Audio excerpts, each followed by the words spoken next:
أنفسنا ومن سيئات أعمالنا من يهده الله فلا مضل له ومن يضلل فلا هادي له ونشهد أن لا إله إلا الله وحده لا شريك له ونشهد أن سيدنا ومولانا محمدا عبده ورسوله أما بعد فأعوذ بالله من الشيطان الرجيم بسم الله الرحمن الرحيم ومن يبتغ غير الإسلام دينا فلن يقبل منه اللهم صل على محمد وعلى آل محمد كما صليت على إبراهيم وعلى آل إبراهيم إنك حميد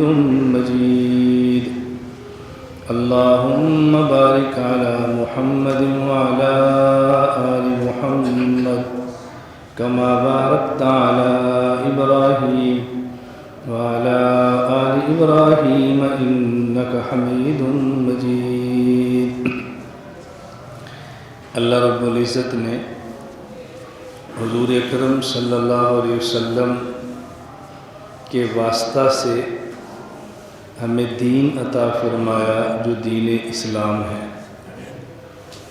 دنیا میں اس وقت بعض لوگ دین موسیٰ کی دعوت دیتے ہیں اور ان کی خواہش ہے کہ لوگ یہودی ہو جائیں، اور بعض دین عیسیٰ کی دعوت دیتے ہیں اور ان کی خواہش ہے کہ لوگ عیسائی ہو جائیں، اور ہم پوری دنیا میں دین محمد صلی اللہ علیہ وسلم کی دعوت دیتے ہیں اور ہماری خواہش ہے کہ دنیا کا ہر آدمی مسلمان ہو جائے۔ قرآن کریم میں اللہ رب العزت نے ارشاد فرمایا کہ جو شخص اسلام کے علاوہ کوئی اور دین تلاش کرتا ہے وہ ذہن میں رکھ لے کہ صرف دین اسلام ہی اللہ قبول فرماتے ہیں اور کوئی دین اللہ تعالیٰ قبول نہیں فرماتے۔ تو آج کی مجلس میں دو باتیں سمجھیں۔ نمبر ایک، دین اسلام کے باقی ادیان پر حق ہونے کی دلیل کیا ہے؟ کوئی شخص اگر آپ سے پوچھ لے کہ دین اسلام پر حق ہے اور دین موسیٰ اور دین عیسیٰ پر عمل کرنے سے نجات نہیں ہو سکتی، تو اس کی ہمارے پاس دلیل کیا ہے؟ وَمَن يَبْتَغِ قرآن کریم جو اعلان فرما رہے ہیں تو اس کی بنیادی وجہ کیا ہے؟ قرآن کریم نے فرمایا اِنَّ الدِّينَ عِندَ اللَّهِ الْإِسْلَامِ، کہ اللہ کے یہاں دین صرف اسلام کا نام ہے، اب اور کوئی دین اللہ کے یہاں قابل قبول نہیں ہے۔ تو دنیا میں بعض لوگوں کی محنت ہے کہ سب کلمہ پڑھیں موسیٰ علیہ السلام کا، اور ایک بہت بڑے طبقے کی محنت ہے کہ کلمہ پڑھیں حضرت عیسیٰ علیہ السلام کا۔ حضرت موسیٰ علیہ السلام بھی اللہ کے نبی، حضرت عیسیٰ علیہ السلام بھی اللہ کے نبی، ان کو نبی ماننا یہ ہمارے ایمان کا حصہ ہے۔ اگر ان کی نبوت کا انکار کریں تو بندہ مسلمان نہیں رہ سکتا، لیکن ان کو نبی ماننے کا مطلب ہمارے ہاں یہ ہے کہ ہم یہ عقیدہ رکھیں کہ وہ اپنے دور میں اپنے وقت کے اپنی قوم کے نبی تھے، اور اس وقت جو ان کا کلمہ نہ پڑھتا وہ کافر شمار ہوتا اور ناکام ہوتا۔ لیکن اس کا معنی یہ نہیں کہ اب بھی ان کا کلمہ پڑھنا ضروری ہے۔ ہم سمجھانے کے لیے صرف ایک مثال دیتے ہیں کہ دیکھیں، اگر کوئی شخص کسی خاص علاقے کا خاص وقت کے لیے افسر ہو، تو جب تک اس علاقے کا وہ افسر ہے اس علاقے میں اس کی اطاعت جو اس کے ماتحت ہیں ان کے اوپر ضروری ہے، لیکن جب اس کی مدت پوری ہو گئی اس کے بعد اس کی اطاعت تو کسی پر ضروری نہیں ہے۔ اسی طرح حضرت موسیٰ علیہ السلام نبی تھے اور ان کا شریعت کا خاص وقت تھا کہ اس وقت تک ان کی شریعت چلے گی، اب اس کے بعد ان کا احترام بھی ہے، ان پر ایمان بھی ہے، ہم ان کو نبی بھی مانتے ہیں، لیکن اب شریعت چلے گی حضور اکرم صلی اللہ علیہ وسلم۔ تو دین اسلام باقی ادیان پر یہ حق ہے، غالب ہے، اور اس کے بغیر نجات نہیں ہو سکتی۔ اس کی وجہ کیا ہے؟ بنیادی طور پر 4 باتیں سمجھ لیں۔ ہم یہود اور نصارہ سے 4 سوال کرتے ہیں۔ پہلا سوال کہ کسی ایسے نبی کا نام بتایا جائے کہ جس نبی کا اعلان ہو کہ میں دنیا میں آنے والے ہر انسان کا نبی ہوں۔ کسی ایسے نبی کا نام بتایا جائے کہ جن کا اپنا اعلان ہو کہ میں ہر کسی کا نبی ہوں، میں تمام انسانیت کا نبی ہوں، کسی کا نام بتاؤ۔ یہ بات کیوں ہم پوچھتے ہیں؟ اس لیے کہ جب کسی نبی کا کلمہ پڑھا جاتا ہے، اس نبی پر ایمان لایا جاتا ہے، تو جب قیامت کے دن کوئی انسان اس نبی کا امتی مشکل میں پھنسے گا تو اپنے نبی سے درخواست کرے گا کہ آپ میری سفارش کرو، اپنے نبی سے کہے گا۔ تو اگر ہم کسی نبی کا کلمہ پڑھیں اور قیامت کے دن ہمیں شفاعت کی ضرورت ہو، ہم انہیں کہیں کہ ہماری شفاعت کریں، اور وہ فرمائیں کہ میں نے تو تمہیں کہا ہی نہیں تھا میرا کلمہ پڑھو، تم نے کیوں پڑھا؟ میرے ذمے تو تمہاری سفارش نہیں ہے۔ میرے ذمے تمہاری سفارش تب ہوتی جب میں تم سے کہتا کہ میرا کلمہ پڑھو، تم نہ پڑھتے، کیوں پڑھا ہے؟ اس وقت پھر کیا بنے گا؟ اس لیے ایسے نبی کا کلمہ پڑھیں جو خود فرمائیں کہ تم میرا کلمہ پڑھو۔ تو کسی ایسے نبی کا نام بتاؤ کہ جس کا اعلان ہو کہ میں سب کا نبی ہوں۔ یہود موسیٰ علیہ السلام کا بتا دیں، اس پر کوئی دلیل تورات سے پیش کر دیں۔ نصارہ عیسیٰ علیہ السلام کا نام بتا دیں اور انجیل سے اس پر کوئی دلیل پیش کر دیں۔ ہم کہتے ہیں کہ واحد حضرت محمد صلی اللہ علیہ وسلم وہ نبی ہیں کہ جنہوں نے خود اعلان فرمایا ہے کہ میں تمام انسانوں کا نبی ہوں، اور اللہ رب العزت نے قرآن کریم میں اپنے پیغمبر صلی اللہ علیہ وسلم کو فرمایا کہ تم اعلان کرو قل یا ایھا الناس انی رسول اللہ الیکم جمیعا، کہ میں تم تمام کا نبی ہوں۔ اور حضور اکرم صلی اللہ علیہ وسلم نے حدیث مبارک میں بھی اعلان فرمایا بعثت الی الخلق کافہ، مجھے تمام مخلوق کی طرف نبی اور رسول بنا کر بھیجا گیا ہے۔ تو پہلا سوال، ایسے نبی کا نام بتاؤ کہ جنہوں نے اعلان فرمایا ہو کہ میں سب کا نبی ہوں۔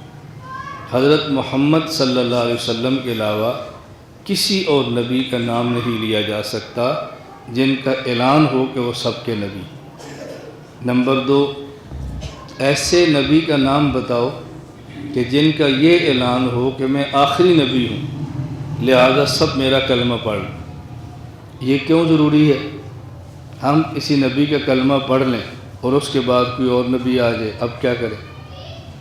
کسی نبی کا کلمہ پڑھ لیں اور ان کے بعد کوئی اور نبی آئے، اب کیا کریں؟ اس کا کلمہ پڑھیں یا نہ پڑھیں؟ وہ کہے گا میرا کلمہ پڑھو، پہلے نبی کہیں گے میرا کلمہ پڑھو، تو ہم کس کا پڑھیں؟ تو ساری دنیا نے جب ایک شخص کا کلمہ پڑھنا ہے تو ایک شخص ایسا ہونا چاہیے کہ جس کا یہ اعلان ہو کہ میں آخری نبی ہوں، میرے بعد اب کوئی نبی نہیں ہے، لہذا سب کو چاہیے اس کا کلمہ پڑھ لیں۔ اگر یہود کہیں کہ موسیٰ علیہ السلام آخری نبی ہیں، انہیں چاہیے اس پر کوئی دلیل پیش کر دیں۔ نصارہ اگر کہتے ہیں عیسیٰ علیہ السلام آخری نبی ہیں، اس پر وہ دلیل پیش کر دیں۔ اور اگر ہم کہتے ہیں حضرت محمد صلی اللہ علیہ وسلم آخری نبی ہیں تو ہمیں جو اس پر ہم دلیل پیش کر دیں۔ ہمارے پاس تو قرآن کریم بھی ہے اور حدیث پاک بھی ہے۔ قرآن کریم میں ہے ما کان محمد ابا احد من رجالکم ولکن رسول اللہ وخاتم النبیین، کہ حضرت محمد صلی اللہ علیہ وسلم اللہ کے رسول ہیں اور نبیوں میں سے سب سے آخری نبی ہیں، اب آپ کے بعد کوئی نبی پیدا نہیں ہوگا۔ اور حدیث پاک میں ہے کہ رسول اکرم صلی اللہ علیہ وسلم نے اعلان فرمایا انا خاتم النبیین لا نبی بعدی، میں آخری نبی ہوں، میرے بعد کوئی نبی پیدا نہیں ہوگا۔ تو جب سب لوگوں نے ایک نبی کا کلمہ پڑھنا ہے، چونکہ نبی کی شریعت کا نام دین ہوتا ہے نا، دین تو کوئی اور چیز نہیں ہوتی، تو کسی نبی کا نام بتائیں جس کا یہ اعلان ہو کہ میں آخری نبی ہوں، اور حضرت محمد صلی اللہ علیہ وسلم ہی کا نام ہے کہ وہ سب سے آخری نبی ہیں۔ اس لیے ہم کہتے ہیں کہ پوری دنیا کو چاہیے کہ سارے حضرت محمد صلی اللہ علیہ وسلم کا کلمہ پڑھیں اور حضور کے دین کو قبول کریں۔ آپ کے یہاں مسجد میں اجتماع ہے، جلسہ ہے، اور آپ خطیب بنا لیتے ہیں 3۔ ابھی کچھ لوگ محلے کے نہیں آتے، پہلے خطیب کا بیان شروع ہو جاتا ہے، وہ مسجد میں فون کر کے پوچھتے ہیں بھی کن کا بیان ہے؟ فلاں مولانا صاحب آخری بیان ہے، نہیں ابھی 2 باقی ہیں۔ اس نے کہا چلو اگلا سن لا کے، تو وہ دوسرا بیان شروع ہو گیا۔ وہ پھر مسجد میں کسی سے پوچھتا بھی کن کا بیان ہے؟ فلاں مولانا صاحب یہ آخری ہیں، 1 باقی ہے۔ کہتا چلو اس کے بعد والا سن لیں گے۔ اب وہ فون کرے جی کون سے مولانا صاحب ہیں؟ فلاں، ان کے بعد کس کا بیان ہے؟ کہتے ہیں جی آخری ہیں۔ اب سب لوگ کہتے ہیں ہون مسیتے چلو آخری بیان رہ گیا، اس کے بعد تو ہے ہی کوئی نہیں، اب چلنا چاہیے۔ تو جب ایک نبی آخری ہے، اس کے بعد نبوت کا تصور ہی نہیں ہے، تو سب کو چاہیے کہ اسی کا کلمہ پڑھیں۔ اس لیے ہم کہتے ہیں اگر موسیٰ علیہ السلام آخری نبی ہیں تو وہ دلیل پیش کر دیں، حضرت عیسیٰ علیہ السلام ہے تو عیسائی پیش کر دیں۔ اگر حضرت محمد کو ہم کہتے ہیں آخری نبی تو ہم دلیل پیش کر دیتے ہیں، قرآن کریم میں بھی ہے اور حدیث پاک میں بھی ہے۔ نمبر 3، ایسا نبی بتائیں کہ جس نبی کی نبوت پہ دلیل آج بھی موجود ہو۔ ایک ہے نبوت اور ایک ہے دلیل نبوت۔ جب بھی کسی شخص نے دعوی نبوت یا اعلان نبوت کیا ہے تو لوگوں نے اس سے دلیل پوچھی ہے کہ آپ نبی ہیں تو دلیل پیش کریں۔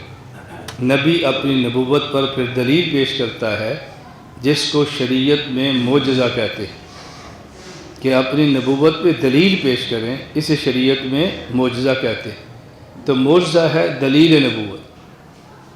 ہر نبی اپنی امت کو اپنی نبوت پہ دلیل پیش کرتا ہے، اور دلیل ایسی ہوتی ہے کہ پوری امت لاچار ہو جاتی ہے، اس جیسی دلیل کو پیش کر نہیں سکتا۔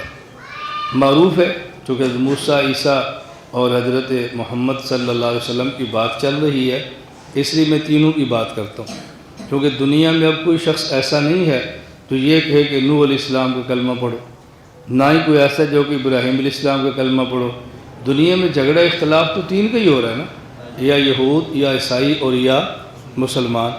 ان تینوں میں سے ہر ایک کا دعویٰ ہے کہ ہمارا دین آسمانی دین ہے اور ہمارے نبی کا کلمہ پڑھنا چاہیے۔ حضرت موسیٰ علیہ السلام فرعون کے دربار میں گئے، اعلان نبوت فرمایا، تو فرعون نے کہا کہ نبوت پہ دلیل پیش کرو۔ حضرت موسیٰ علیہ السلام اپنے ہاتھ مبارک کو لیتے اور یوں اپنی بغل میں رکھتے اور ہاتھ باہر نکالتے تو ہاتھ ایسے چمکتا جیسے سورج چمک رہا ہے۔ یہ ان کی نبوت پہ دلیل تھی۔ اور جب موسیٰ علیہ السلام نے عصا پھینکا تو 70,000 جادوگروں کی رسیاں اور لاٹھیاں پھینکی جو صاف نظر آ رہے تھے۔ موسیٰ علیہ السلام کا لاٹھی و عصا بنی اور انہوں نے سب کو نگل لیا۔ یہ موسیٰ علیہ السلام کی نبوت پہ دلیل تھی۔ حضرت عیسیٰ علیہ السلام نے فرمایا میں نبی ہوں، آپ کی نبوت کی دلیل کیا ہے؟ اگر ان کی خدمت میں ایسے شخص کو لایا جاتا جو مادر ذات اندھا ہوتا، آپ اپنا مبارک ہاتھ اس کی آنکھ پر لگاتے تو اللہ بینائی واپس لٹا دیتے۔ یہ ان کا معجزہ تھا۔ حضرت عیسیٰ علیہ السلام نے فرمایا کہ میں نبی ہوں، آپ کی نبوت پہ دلیل کیا ہے؟ کوڑ کا مریض کوئی آتا، آپ اس کے چہرے پر اپنا ہاتھ مبارک لگاتے تو اس کے کوڑ کا مرض ختم ہو جاتا۔ قبر پہ کھڑے ہو کے مردے کو فرماتے قم بإذن اللہ، تو مردہ زندہ ہو کے قبر سے باہر آ جاتا۔ ایسا واقعہ 4 مرتبہ ہوئے عیسیٰ علیہ السلام کے ساتھ۔ نبی اپنی نبوت پہ دلیل جب بھی پیش فرماتے ہیں تو نبی ایسی دلیل پیش کرتے ہیں کہ جس کا اس وقت چرچا ہوتا ہے۔ مثلا موسیٰ علیہ السلام کے دور میں چرچا تھا جادو کا، جادو بہت ہوتا تھا۔ حضرت موسیٰ علیہ السلام نے ایسی دلیل پیش فرمائی کہ جس سے جادوگروں کا توڑتا۔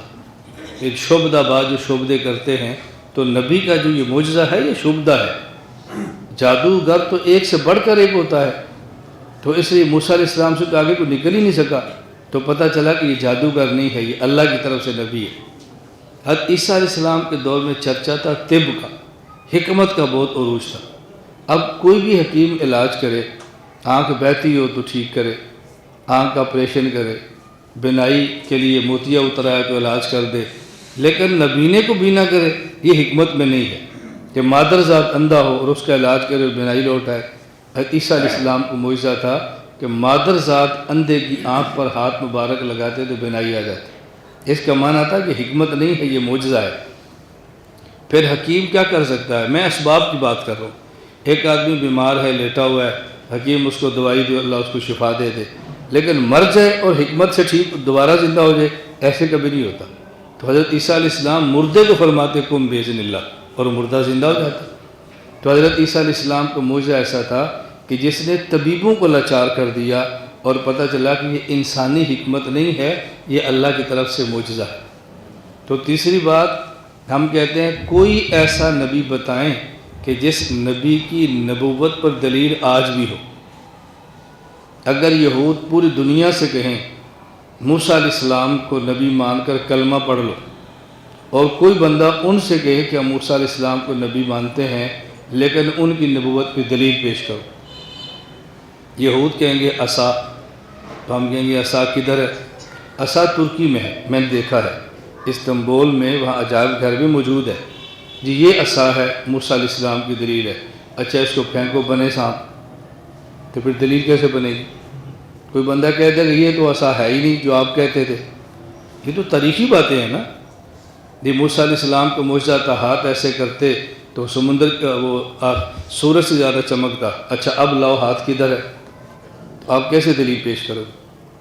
اگر کوئی شخص یہ کہے کہ عیسیٰ علیہ السلام کا ساری دنیا مل کر کلمہ پڑھ لے وہ نبی ہیں، کوئی بندہ کہے جی میں تو نبی نہیں مانتا، کیوں نہیں مانتے؟ دلیل پیش کرو۔ آپ کو جی عیسیٰ علیہ السلام تو نبینے کے آنکھ پر ہاتھ مبارک لگاتے بینائی واپس آتی، تو کہے گا اچھا لگاؤ پھر، اب کیا جواب دیں گے آپ؟ تو ایک ہے نبوت اور ایک ہے دلیل نبوت۔ تو دنیا میں کوئی ایک نبی بتاؤ کہ جس کی دلیل اس کی نبوت پر آج بھی ہو، سوائے حضرت محمد صلی اللہ علیہ وسلم۔ ہم کہتے ہیں کہ حضور اکرم صلی اللہ علیہ وسلم نبی ہیں اور سارے لوگ آپ کا کلمہ پڑھ لیں۔ کوئی پوچھے جی حضور نبی ہیں، کہتے ہیں جی ہاں۔ ان کی نبوت پہ دلیل کیا ہے؟ ہم کہتے ہیں قرآن، ہم کہتے ہیں قرآن کریم دلیل ہے۔ اب اس کا چیلنج ہے قرآن کریم کا، اگر یہ اللہ کی طرف سے نہیں ہے تو چلو پھر کوئی قرآن اور لے کر آؤ۔ اب دیکھو نا موسیٰ علیہ السلام کا عصا استنبول میں ہے، کوئی بندہ کہتا ہے جی اللہ کی طرف سے نہیں ہے، تو کہے گا جی اس ایسا تم بناؤ، تو جس طرح کا عصا وہ ہے اس طرح کوئی اور بندہ بھی بنا لے گا، لکڑ کا عصا تو بن جائے گا نا اس کی طرح کا۔ لیکن قرآن کا جو چیلنج ہے کہ یہ قرآن اگر تم اللہ کا کلام نہیں مانتے تو پھر تم اس جیسا کلام لا کر دکھاؤ، اس جیسا قرآن لا کر دکھاؤ۔ اور یہ چیلنج قرآن کریم نے 3 مرحلوں میں کیا ہے، تدریجاً کیا ہے، سٹیپ بائی سٹیپ کیا ہے۔ پہلا چیلنج کیا کہ قرآن جیسا قرآن لاؤ، اور پھر چیلنج کیا کہ 10 صورتیں اس کی 10 صورتیں جیسی لاؤ، پھر چیلنج کیا کہ ایک صورت قرآن کی ایک صورت جیسی لاؤ، تدریجاً، اور پھر کہا تم ایک صورت بھی نہیں لا سکتے۔ اور دیکھو اس چیلنج کو 1500 سال گزر گئے ہیں، آج تک کسی بندے نے اس چیلنج کو قبول نہیں کیا۔ تو رسول اکرم صلی اللہ علیہ وسلم وہ نبی ہیں کہ جن کی نبوت پر دلیل آج بھی موجود ہے۔ تو ہم نے کہا ایسا نبی پیش کرو کہ جس کے دعوی نبوت پہ دلیل آج بھی موجود ہو۔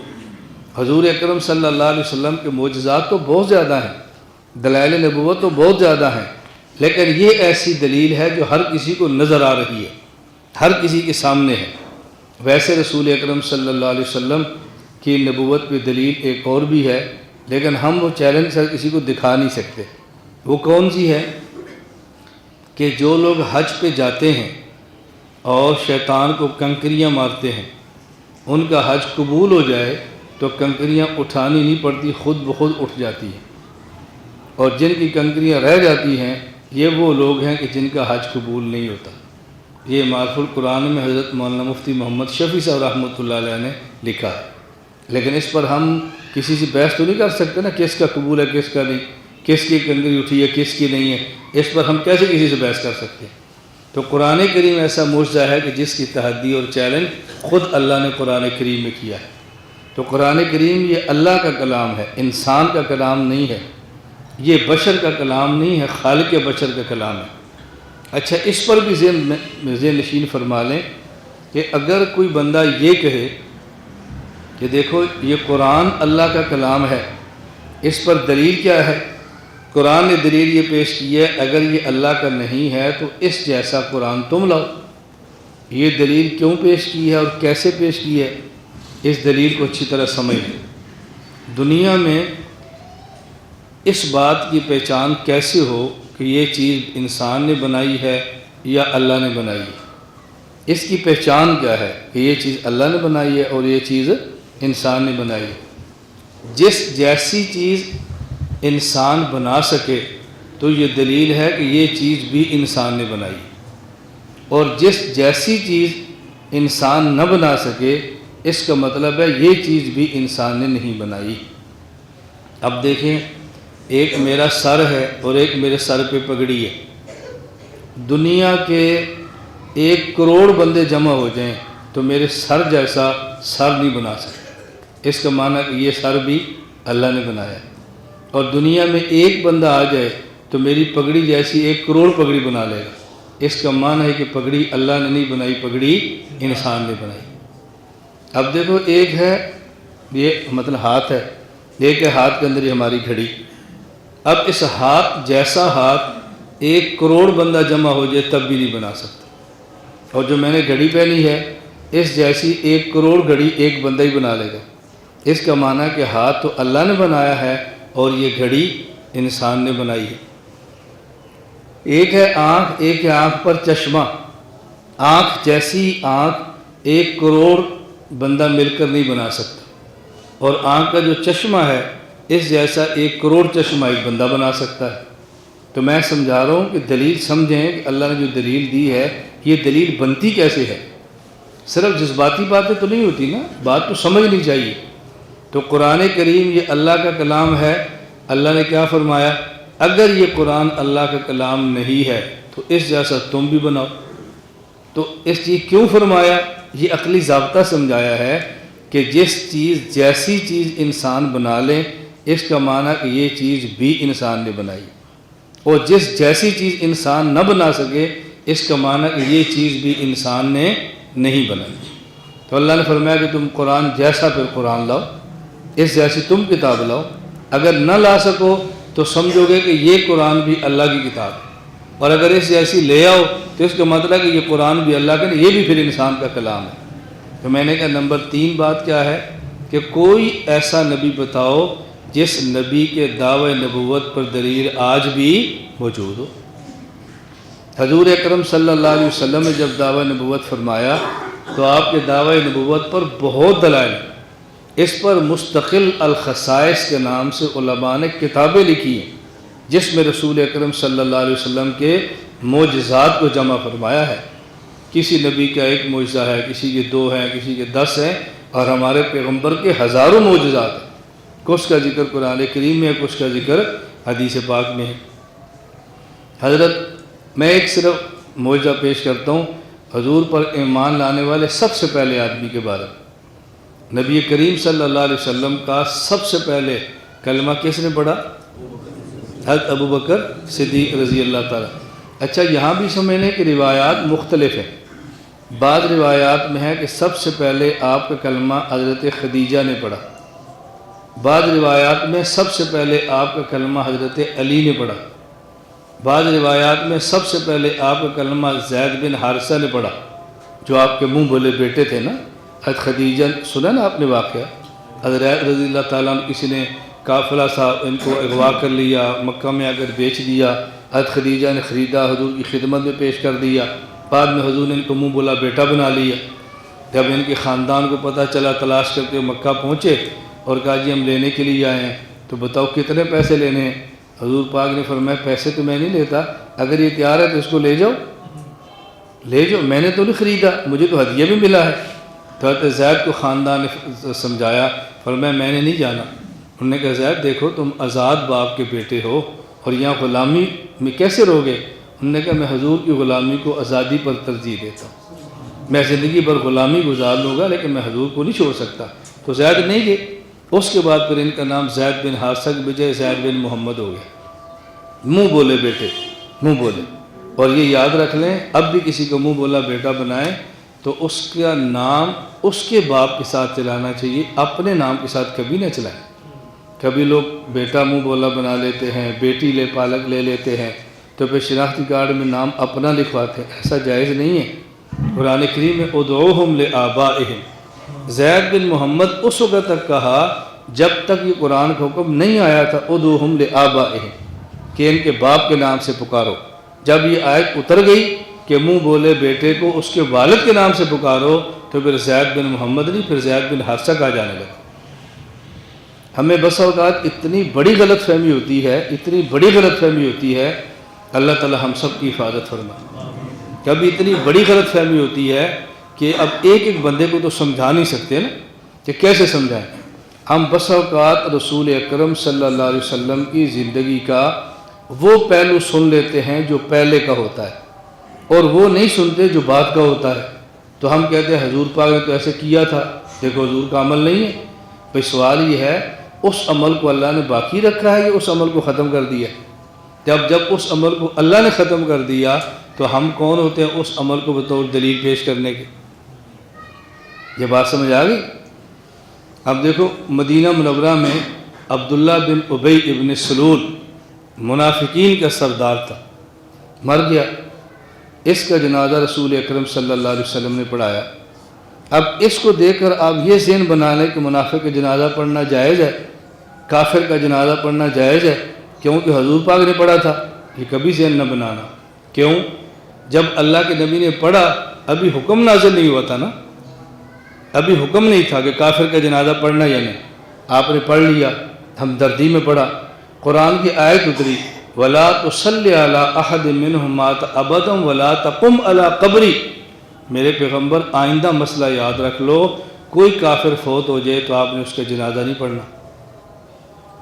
آئندہ مسئلہ یاد رکھ لو، کوئی کافر فوت اس کی قبر پہ دعا کے لیے نہیں آنا۔ اس آیت کے نازل ہونے کے بعد کوئی ایک واقعہ پیش کریں، اللہ کے نبی نے، خلفائے راشدین نے، صحابہ کرام نے کسی کافر کا جنازہ پڑھا۔ اب دیکھو وہ عمل آپ کیسے پیش کر سکتے ہیں جس کو اللہ نے منع کر دیا؟ تو حضور نے زید کا نام کیا مشہور تھا؟ زید بن محمد۔ اب اگر کسی کا منہ بولا بیٹا ہو تو آپ اپنا نام ساتھ رکھیں گے یا اس کے باپ کا؟ بولو کیوں؟ حضور پاک تو زید بن محمد کہتے تھے، آپ کیوں نہیں رکھتے؟ اب آپ کیا جواب دیں گے؟ اللہ نے منع کر دیا۔ اچھا یہ بتاؤ جب حضور مکہ مکرمہ سے مدینہ منورہ آئے تو آپ نے 16 مہینے نماز پڑھی تو منہ بیت المقدس کی طرف کیا نا۔ اب اگر آپ بیت المقدس کی طرف منہ کر کے نماز پڑھیں تو ہو جائے گی؟ کیوں؟ حضور پاک نے 16 مہینے پڑھی ہے، تو حضور کی 16 مہینے کی نمازی ہوگی، ہماری ایک بھی نہیں ہوگی۔ کیوں نہیں ہوگی؟ بولو، منع کر دیا۔ تو یہ بات آپ کو کیوں سمجھ نہیں آتی کہ منافق کا جنازہ آپ نے پڑھا، اللہ نے منع کر دیا، منع کرنے کے بعد کبھی پڑھا تو پھر بتاؤ۔ اب ہم عجیب لوگ ہیں، کسی پر اپنی مرضی چلاتے ہیں کہ قرآن کی بات کرتے ہیں۔ بھائی قرآن کریم کا فیصلہ ہے، ما ننسخ من آیۃ ننسها نأتی بخیر منها او مثلها۔ میری عادت ہے کہ میں ان کتابوں کے حوالے نہیں دیتا جو آپ کی دسترس سے باہر ہے، میں ان کتابوں کے حوالے دیتا ہوں جو آپ کی دسترس میں ہو۔ فضائل اعمال تو آپ نے دیکھی ہوگی، دیکھی ہے، اس کو پڑھا بھی کریں، پڑھا کریں فضائل اعمال کو، تعلیم کرایا کریں۔ آپ حکایات صحابہ دیکھو، حضرت حذیفہ بن یمان کا واقعہ پڑھو۔ حضرت حذیفہ بن یمان حضرت عمر بن خطاب رضی اللہ عنہ مدینہ منورہ میں ہوتے، حضور کے جانے کے بعد حضور دنیا سے تشریف لے گئے، مدینہ میں کوئی جنازہ آتا، حضرت عمر سے کہا جاتا کہ جنازہ آ گیا ہے، آپ فرماتے حذیفہ ہے؟ جی ہے۔ جنازے میں آیا؟ نہیں۔ فرمایا میں نہیں پڑھوں گا، میں نہیں پڑھوں گا۔ مجھے آپ بتائیں کہ دین میں اور آپ زیادہ سمجھتے ہیں، حضرت عمر سمجھتے؟ حضرت عمر کی رائے پہ قرآن اترتا تھا، حضرت عمر کی رائے پہ قرآن اترتا تھا، فرمایا میں نہیں پڑھوں گا۔ وجہ صحابہ کرام میں سے حضرت حذیفہ واحد وہ شخص تھے کہ جن کو اللہ کے نبی نے نام لے لے کر بتایا تھا وہ منافق ہے، وہ منافق ہے، وہ منافق ہے، یہ حضور نے ان کو بتایا تھا۔ تو حضرت عمر فرماتے کہ حذیفہ مدینہ میں بھی ہوں اور جنازہ بھی نہ پڑھیں، اس کا معنی یہ ہے کہ یہ بندہ منافق ہے، اور ہمیں نہیں پتہ، حذیفہ کو پتہ ہے، عمر نہیں پڑھے گا۔ یہ کس کتاب میں لکھا ہے؟ بولو نا۔ تو حضرت شیخ نے فضائل اعمال میں کیوں لکھا ہے کہ سب کو پڑھنا چاہیے؟ اسے لکھا بھی کسی نے چھڑ بھی دیو، حضرت شیخ نے کسی نے لکھا ہے۔ میں آپ کو بارہا کہتا ہوں اپنے اکابر کی کتابیں سمجھو۔ فضائل اعمال کا جتنا دفاع میں نے کیا ہے فضائل اعمال کی تعلیم کرنے والے بھی نہیں کر سکتے۔ میرا آج کا عصر کے بعد کا بیان صرف اسی عنوان پر ہے کہ فضائل اعمال پہ اعتراضات کے جواب تو میں دیتا ہوں، لیکن اس پر اعتراض کا جواب بھی دوں گا تو جو فضائل اعمال پڑھتا ہے اس کو بھی تو سمجھاؤں گا نا، بھی آپ بھی صحیح سمجھو۔ اب اس کو میں صحیح سمجھاؤں تو آپ ناراض ہو جاؤ کہ مولانا صاحب تسے کی آخیا ہے۔ سبحان اللہ، بھائی میں کی آخیا؟ میں تو گل سمجھا رہے ہیں۔ اگر اس واقعے کا کوئی اور مقصد ہے تو پھر آپ مجھے سمجھا دیں۔ بات یہاں سے چلی ہے کہ حضرت زید کو زید بن محمد کہا جاتا، جب قرآن کی آیت اتری ادعوہم لآبائہم، پھر زید بن محمد کی بجائے زید بن حارثہ کہا جانے لگا۔ تو میں نے کہا اصول یاد رکھ لیں، کوئی ایسا عمل جو اللہ کے نبی کی زندگی میں آیا ہو اور اس کے بعد حکم اس کے خلاف آ گیا ہو، اب پہلے عمل کو سنت نہیں کہتے، وہ حکم منسوخ ہے، اس پر عمل کرو گے تو گناہ ہوگا، جائز نہیں ہے۔ مدینہ منورہ میں ایک صحابی گھر میں دعوت ہے، دعوت میں شراب پی، پھر صحابی نے نماز پڑھائی، آیت غلط ہوگی، قل یا ایھا الکافرون اعبد ما تعبدون، آیت پڑھ دی۔ قرآن کی آیت اتر آئی، یا ایھا الذین آمنوا لا تقربوا الصلاۃ وانتم سکارى۔ ابھی شراب کو حرام نہیں کیا، اب اتنا کہا کہ جب شراب پیو نا نشہ چڑھا ہو تو نماز نہ پڑھا کرو، نشہ اتر جائے تو پھر پڑھا کرو۔ اب اگر کوئی بندہ شراب پی لے اور نماز نہ پڑھے، کوئی ذرا نشہ اتر جائے میں پھر پڑھا لیں، بھائیو 1:30 بجے نماز ظہر کی، چلو میں شراب پی دے نشہ اتر جائے پھر آواں گا۔ وہ شراب کہیں صحابہ نے نہیں پی، قرآن نے کہا تھا نشہ اتر جائے تو پھر پڑھا کرو، میں کوئی غلط کام کر رہے ہیں؟ آپ کیا کہو گے؟ بھائی یہ پہلے کی بات ہے، تمہیں قرآن نہیں آتا؟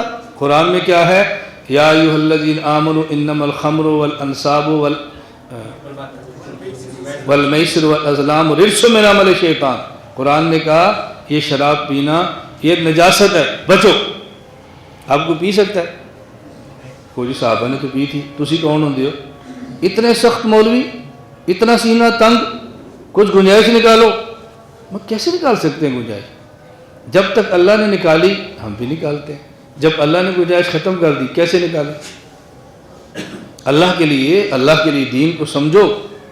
مشرکین مکہ نے رسول اللہ صلی اللہ علیہ وسلم سے کہا تھا، قرآن کریم میں ہے 11واں سپارہ، آپ دیکھیں مشرکین نے کہا تھا ائت بقرآن غیر ھذا او بدل، اے نبی اس قرآن کی بجائے کوئی اور قرآن لاؤ، اس انوارے سے نہیں، یہ ہمارے بس میں نہیں، اس قرآن کی بجائے اور لاؤ، او بدل، یا تھوڑی سی تبدیلی کرو، کمپرومائز کرو ہمارے ساتھ۔ فرمایا میرے پیغمبر ان کو بتاؤ، قل ما یکون لی ان ابدلہ من تلقاء نفسی، یہ مجھ محمد کے اختیار میں بھی نہیں ہے، یہ میرے اختیار میں بھی نہیں ہے، میں یہ کام نہیں کر سکتا۔ پڑھنا کلمہ تو پڑھو، نہیں پڑھنا تو نہ پڑھو، میں روتا ہوں، تمہارے پتھر کھاتا ہوں، مار کھاتا ہوں، تمہیں سمجھاتا ہوں، لیکن تمہارے لیے میں دین نہیں بدل سکتا۔ میں یہ بات اس لیے کرتا ہوں ہم دین کا کام کریں، روئیں کڑیں مار کھائیں گھر گھر جائیں، مسئلہ نہیں بدلنا۔ خیر و بات یہاں سے چلی تھی کہ سب سے پہلے کلمہ کس نے پڑھا، وہ کوئی بات سمجھ آ رہی ہے؟ چلو شکر ہے، عمل نہ کرو لیکن سمجھتے آئے نا۔ اصل تو مسئلہ ہے سمجھنا، سمجھ آ جائے پھر کبھی عمل کی توفیق مل ہی جاتی۔ بات چل رہی تھی کہ پہلے کلمہ کس نے پڑھا، میں نے کہا بعض روایات میں سیدنا صدیق اکبر نے، بعض روایات میں حضرت خدیجہ نے، بعض میں ہے حضرت علی نے، اور بعض میں حضرت زید نے۔ اب روایتی ہوگی 4۔ اچھا یہاں ایک اور طبقہ آ جائے گا جو حدیثوں کا انکار کرتے ہیں، جی ہم حدیث نہیں مانتے۔ کیوں نہیں مانتے؟ اچھا سچی کیڑی تھی جھوٹی کیڑی ہے؟ اچھا جی آپ بتائیں سب سے پہلے کلمہ کس نے پڑھا؟ حضرت ابوبکر؟ نہیں، دوسری حدیث حضرت خدیجہ نے پڑھیا، اسی کیڑی حدیث بنی ہو؟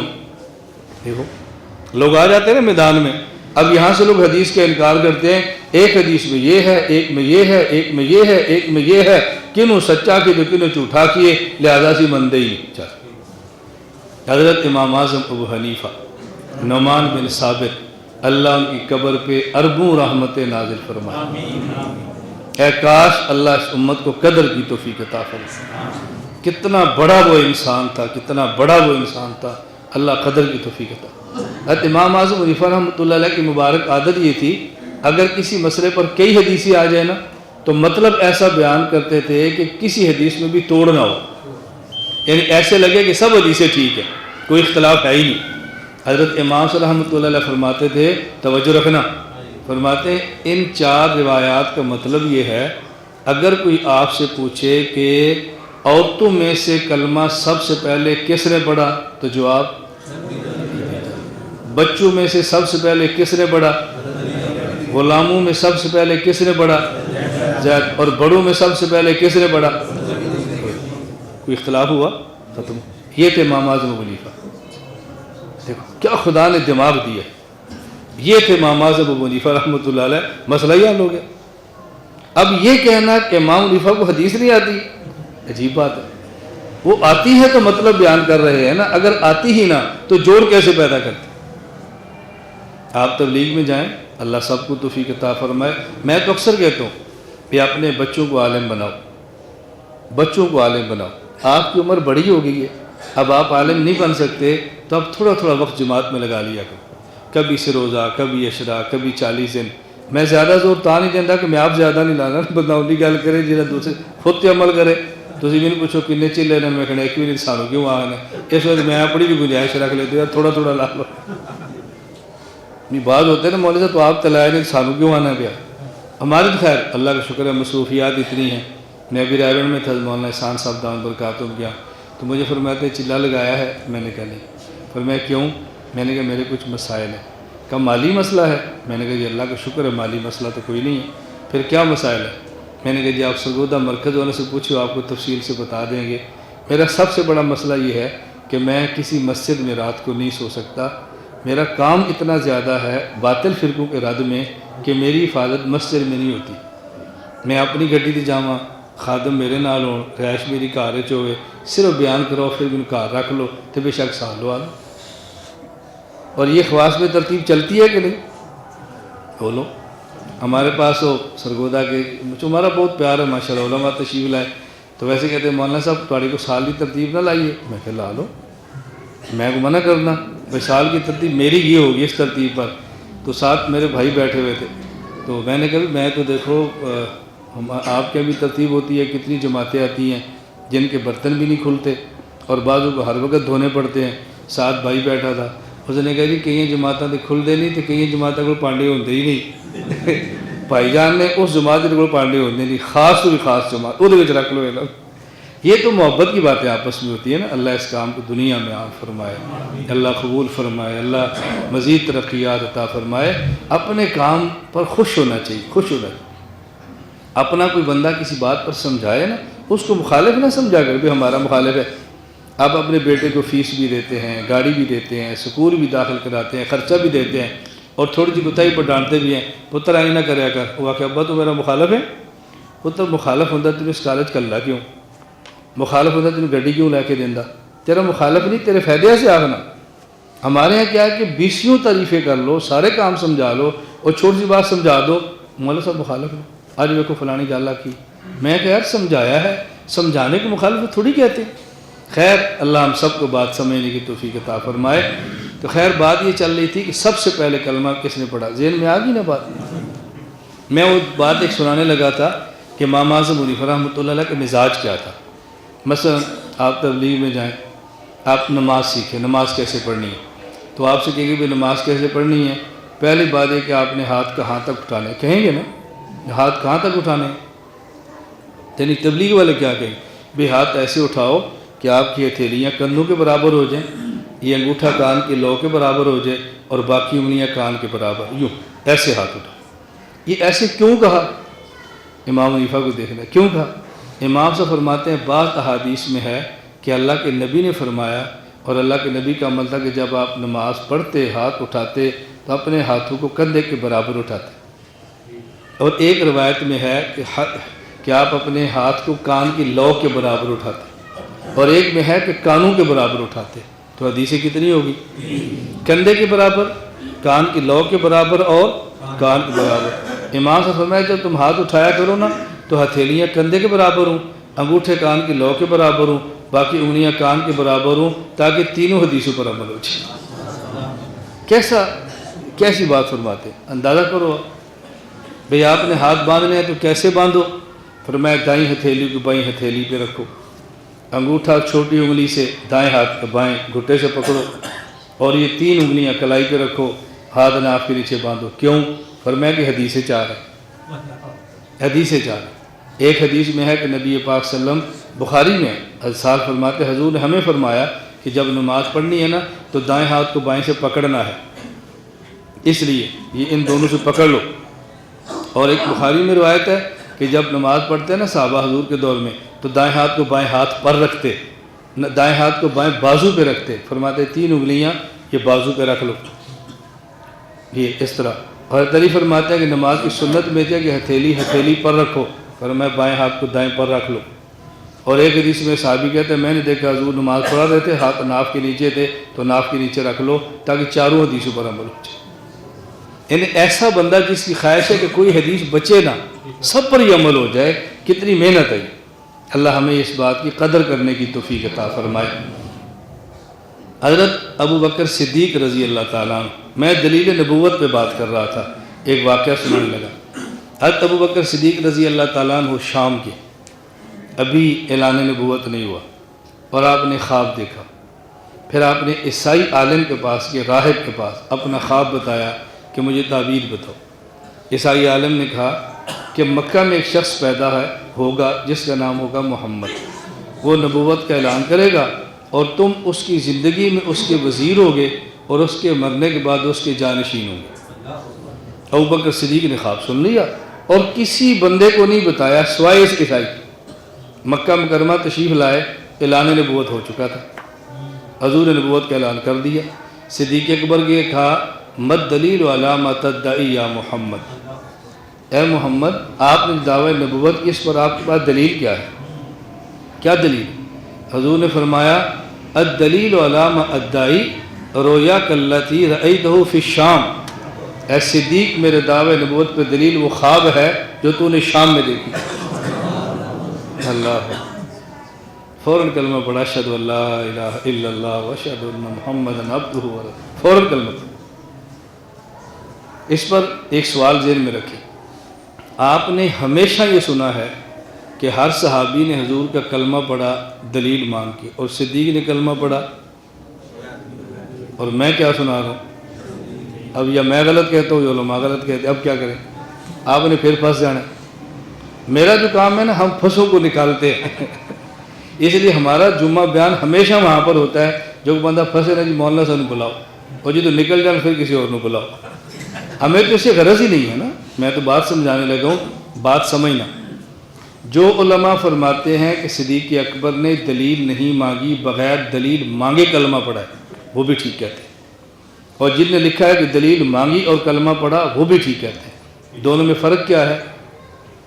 آپ کی مسجد میں ایک قاری صاحب آتے ہیں اور وہ تلاوت کرتے ہیں، تلاوت آپ کو بہت پسند آتی ہے، تو آپ محبت سے پوچھتے ہیں قاری صاحب آپ نے قرآن کریم کس استاد سے پڑھا ہے؟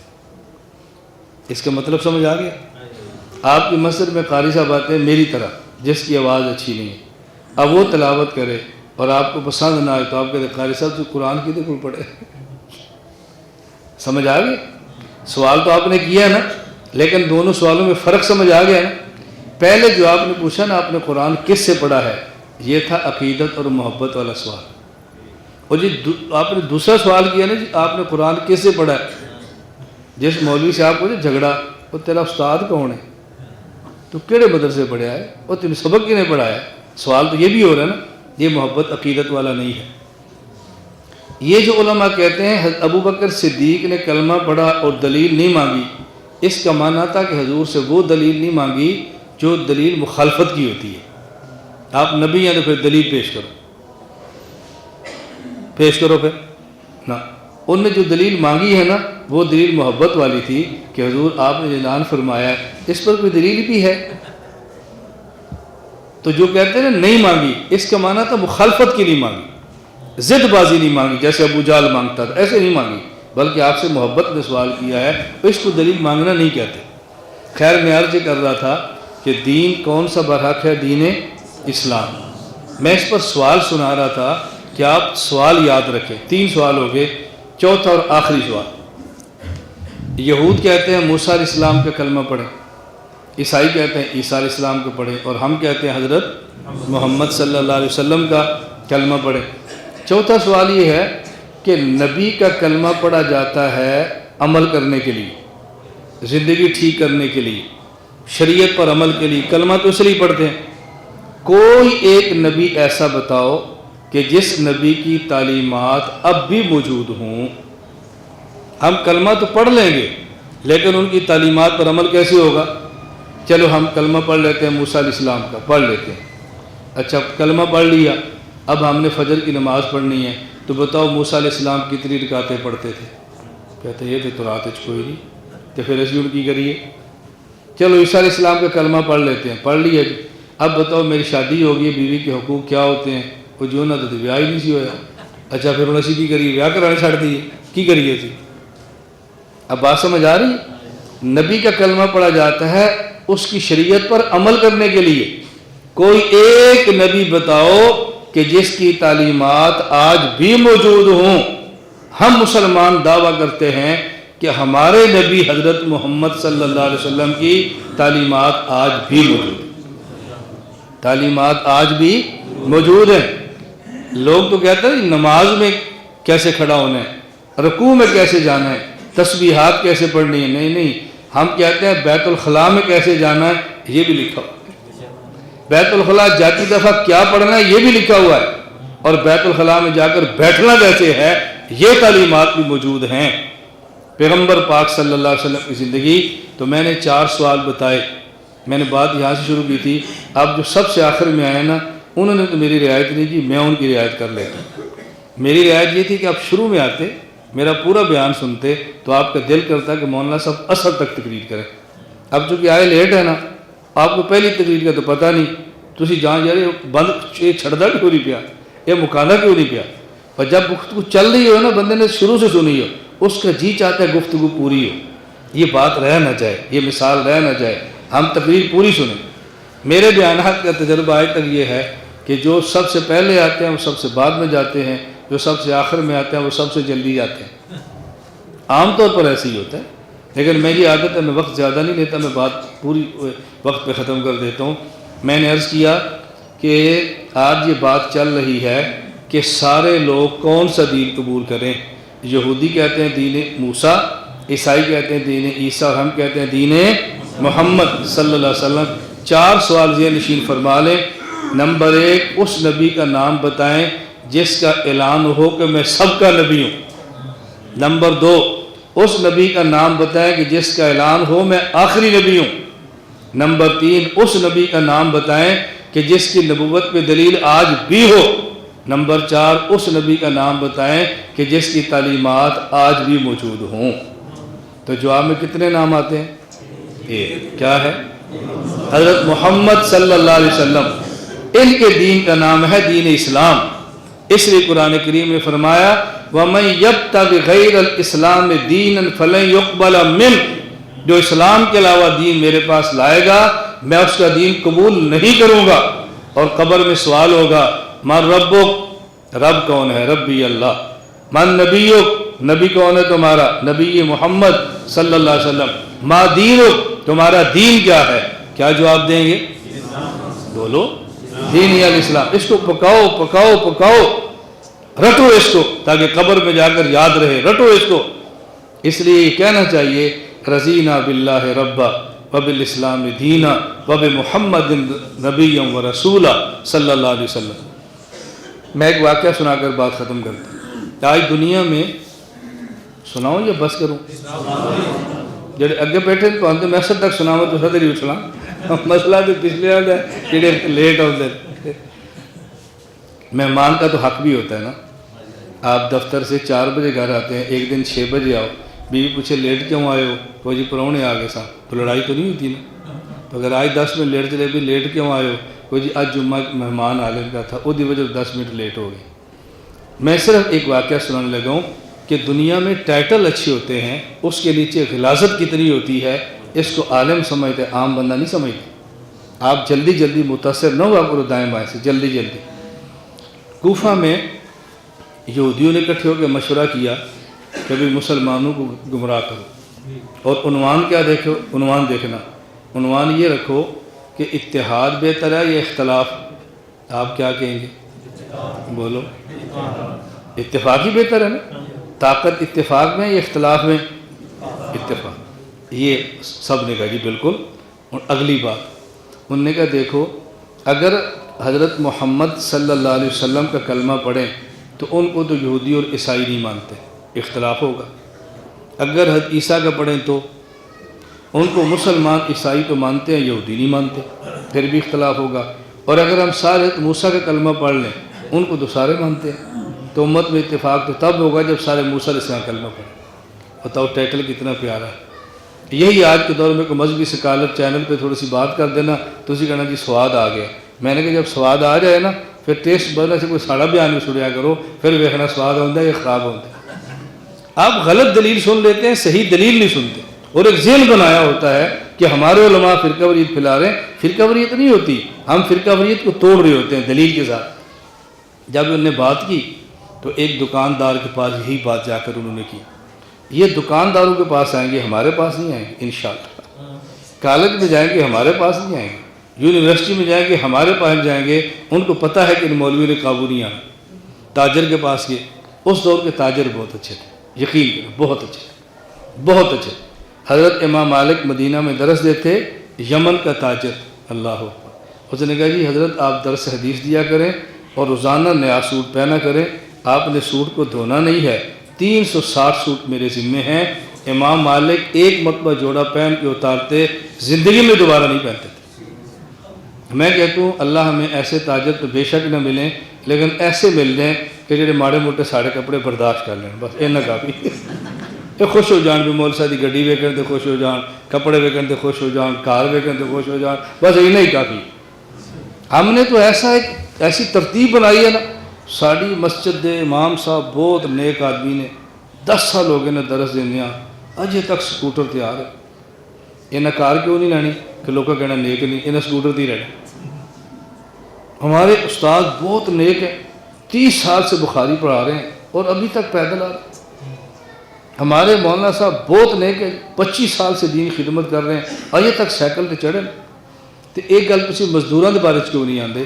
اے مزدور بہت نیک ہے، 25 سال تو جا رہے ہیں مزدوری کریں، لیکن سائیکل تی جاندہ پیا، اس کے بارے میں کیوں نہیں کہتے؟ مزدور کے بارے میں کہتے ہیں بیچارہ غریب ہے، سائیکل پہ جاتا ہے، اور عالم یہ نیک ہے، سائیکل پہ آتا ہے تاکہ سائیکل پہ پکا ہو جائے۔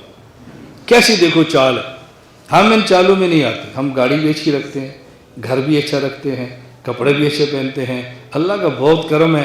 یہ ہم متاثر نہیں ہوتے کہ لوگ ساڑھے بارش کی آ کریں گے۔ بھائی یہ میری بات گزارش سمجھ آ رہی ہے آپ؟ یہ ہمیشہ ذہن بنا۔ تاجر بہت اچھے تھے۔ یہ مسجد دیکھو بن رہی ہے، میں نے ان سے بھی کہا، میں نے کہا اس کو بناؤ، مکمل کرو۔ چندے کی کیا چندہ کیوں کیا جاتا ہے؟ آپ کو نہیں پتہ بن رہی ہے؟ خود کیوں نہیں پوچھتے؟ ہاں بھی سیمنٹ کی مسئلہ ہے، چھت کیوں نہیں بنتا پیا؟ خود کیوں نہیں پوچھتے؟ خود پوچھنا نہیں، مولانا صاحب مانگ لیں، ہر جمعے چوڑی پھیلائیے، ہر جمعے چوڑی پھیلائیے، تو تسی ایک جمعے سارا کچھ آ کے دے دو رہا تھا کہ ہر جمعے چوڑی پھیلانی نہ پوے۔ ہمارے ذمہ جو کام ہے، میں نے اپنے یہاں مرکز میں، ہمارے یہاں مسجد نہیں، ہمارے مدرسے میں چھوٹی سی مسجد ہے، ہم نے مشورہ کیا کہ مسجد تھوڑی سی بڑی کر لیں، طلبہ ہیں پورے نہیں آتے۔ اب یقین فرماؤ تھوڑا سا ہم نے اعلان کیا، 10,000 15,000 1 لاکھ 1.5 لاکھ۔ ایک عورت آئی 2,40,000 لے کر، کہا جی میں سنیا تسی مسجد بنا دیے پہ، میں سارا زیور بیچ کے آ گئی ہوں، سارا زیور۔ ایک آدمی نے کہا جی 3 لاکھ۔ جو میں بات سنانے لگا ہوں، ہمارے ایک لاہور کے دوست ہیں، اس نے کہا جی میری امی نے کہا مولانا صاحب کو پوچھو مسجد کا خرچہ کتنا ہے؟ میں کہا 3 لاکھ، چونکہ چھوٹی جگہ ہے 30 لاکھ۔ انہوں نے کہا جی میرے کو کٹھے تو نہیں، انہوں کو ادھار چیزیں لا کے مسجد بناؤ، 3 لاکھ میرے سے، میں ہر مہینے 5 لاکھ میں دیا۔ اب میں کیوں اپیل کروں گا؟ تو جی تسی دیندے رہو تو یہ اپیل کیوں کرن دے؟ ہوں تسی کہنا مولانا صاحب نے بلایا اس واسطے اسی وجہ سے چندہ مانگ، منفی ذہن ہے نا. حالانکہ ان بیچاروں کو مجھ سے جمعہ لینے میں کتنی محنت کرنی پڑی ہے اس کا آپ کو اندازہ نہیں، کتنی محنت کرنی پڑی. میں کل فیصل آباد بیان کر کے رات سرگو دے گیا ہوں، 1 بجے سویا ہوں، صبح 5 بجے اٹھا ہوں، مہمان تھے ان کی وجہ سے پھر واپس آئے. آج 3 بیان کر کے رات میں نے پھر جانا ہے، پھر صبح 2 بیان کے لیے آنا ہے. تو ان بیچاروں نے کتنی محنت کی ہے، آپ نے سب پر پانی پھیر دینا ہے. تو مولوی صاحب چندیا سے بلایا سی، انہوں نے کہا یار میں تو چندے کی گل بھی نہیں کی تھی، میں صرف یہ بات کر رہا ہوں کہ ذہن بناؤ. بناتے ہو کہ نہیں؟ اللہ کے لیے علماء سے محبت کرو، مساجد سے پیار کرو، چندے نہ مانگنے پڑے. میرے گاؤں میں جب میں نے کام شروع کیا 1 مسجد تھی، آج ہمارے گاؤں میں 6 مسجدیں ہیں اور 1 بھی روپے کا میں چندہ نہیں کرتا. مسجد کے لوگ AC لگائے ہیں، کارپیٹ بچھائے ہیں. ہمارے یہاں کبھی جماعت کے ساتھ آپ آنا، آپ کو سمجھ جائے گی ہمارے گاؤں کے لوگ تبلیغ سے پیار کیسے کرتے ہیں. جمعہ ایک جگہ پہ ہوتا ہے، عید ہماری زمین میں ہوتی ہے، ہر بندہ اپنا مسلح لے کر آتا ہے. میں نے کہا بھی مسجد کے انتظام تمہارے ذمے، امام اور مسئلہ ہمارے ذمے. لڑائی کیسی ہوگی؟ لڑائی اس لیے ہوتی ہے کہ ہم امام کے مسئلوں میں دخل دیتے ہیں، امام کی تعمیر کے لیے پیسے نہیں دیتے، بس یہاں سے لڑائی ہوتی ہے.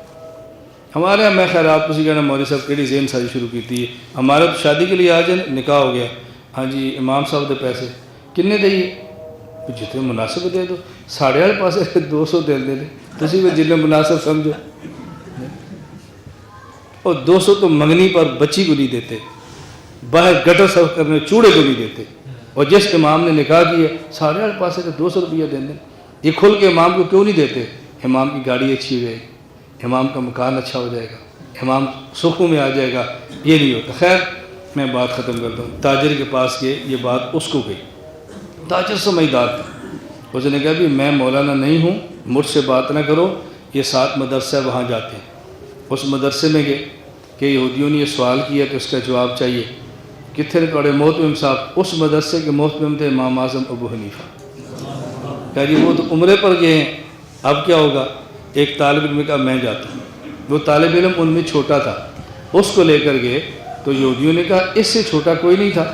اس نے کہا جی میں بہت چھوٹا ہوں لیکن میرا استاد بہت بڑا ہے، آپ سوال کرو. انہوں نے کہا ہم چاہتے ہیں کہ سب اکٹھے ہو جائیں. اس لیے اگر حضرت محمد کا کلمہ سارے پڑھیں گے تو یہودی عیسائی نہیں مانتے، اختلاف ہوگا. اور اگر عیسیٰ علیہ السلام کا کلمہ پڑھ لیں تو کچھ اتفاق ہوگا. لڑکا کہتا ہے کون سے عیسیٰ؟ کون سے عیسیٰ؟ کہا تو نہیں جانتا؟ کہا نہیں. تو مسلمان ہے؟ کہا مسلمان ہوں. قرآن؟ کہا میں حافظ ہوں. عیسیٰ کو نہیں جانتا؟ کہا نہیں میں تو پہلی بار سن رہا. عجیب بات ہے، تو عیسیٰ کو نہیں جانتا؟ اس نے کہا کہ کون عیسیٰ؟ مجھے بتاؤ تو صحیح نا، میں نے کلمہ جو پڑھنا ہے مجھے بتاؤ کون ہے. کہا جن کا ذکر قرآن کریم میں ہے. اس نے کہا اچھا وہ عیسیٰ علیہ السلام جن کا ذکر قرآن میں ہے، ہاں وہی تو گل کر رہے ہیں. انہوں نے کہا وہ عیسیٰ تو کہتے تھے مبشرا برسول یاتی من بعد اسمہ احمد، میرے بعد محمد آئیں گے ان کا کلمہ پڑھنا. اگر وہ عیسیٰ نے وہ تو ہے حضور کا کلمہ پڑھنا، ہوں میں تھوڑی مننا یا اس عیسیٰ دی مننا جہاں کلمہ تسی پڑھانا آئے ہو. اور دسو بھائی کدھر پڑھی؟ آخر جی موسیٰ علیہ السلام کو. اس نے کہا کون موسیٰ؟ تمہیں نہیں پتا؟ کہا تم بتاؤ جن نے کلمہ پڑھانا ہے. کہا جن موسیٰ کا ذکر قرآن میں ہے. اس نے کہا اچھا وہ موسیٰ جن کا ذکر قرآن میں ہے، مجھے یہ بتاؤ اگر ان کا نام قرآن میں نہ ہوتا تو تم دنیا کو کیسے بتاتے کہ دنیا میں موسیٰ نام کا کوئی بندہ بھی تھا؟ بتاؤ کیسے بتاؤ؟ چپ. اس نے کہا پھر بہتر ہے قرآن ہی پڑھ لو. جس میں حضرت موسیٰ بھی ہیں، عیسیٰ بھی ہیں، حضرت محمد بھی ہیں، ان کے کلمہ پڑھ لو. میں نے اتنی گزارش کرنی ہے دھوکے میں کبھی نہ آئے، دھوکے میں خدا کے لیے کبھی نہ آئیں. ہماری احناف میڈیا سروسز آپ گھر جائیں، اس کو کھولیں ذرا، فیس بک پہ احناف میڈیا سروس، اس میں نمبر بھی دیا، میں نمبر نہیں لکھواتا، نمبر لکھائیں، سروس اپنے پاس رکھیں.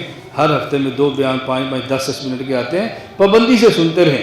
انشاءاللہ کوئی بندہ آپ کو دین سے دور نہیں کرے گا. میں نے تو دین اسلام پر 2 باتیں کرنی تھی اور ایک بھی پوری نہیں کر سکا، کیونکہ آپ بڑے لوگ ہیں اور بڑے لوگ وہی ہوتے ہیں جن کے پاس وقت بہت تھوڑا ہو، اور ہم جیسے چھوٹے ہو جن کے پاس وقت بہت زیادہ ہو. تو ہم آپ کی عظمت کا خیال کرتے بات یہ ختم کرتے ہیں.